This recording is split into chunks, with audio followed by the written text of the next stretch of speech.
going to look at doing an increase, which is known as a yarn over. So let's knit one, and then in order to create this increase, all we do is bring the yarn over like that. So it creates a loop here, and then we knit another one. So there we have it there. Let's try that again. Knit, let's knit one, and then we'll bring a yarn over like that, and then we knit again. And there you have it, we've increased.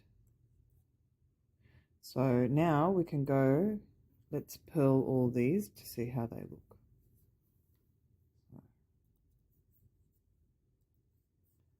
Pull the stitch, purl, see, this is a yarn over, which is now, this has become a stitch, so we'll just purl it.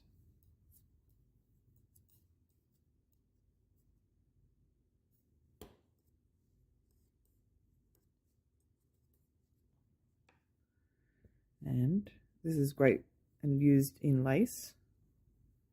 See how now we have more stitches and it leaves this little hole. See? Like an eyelet.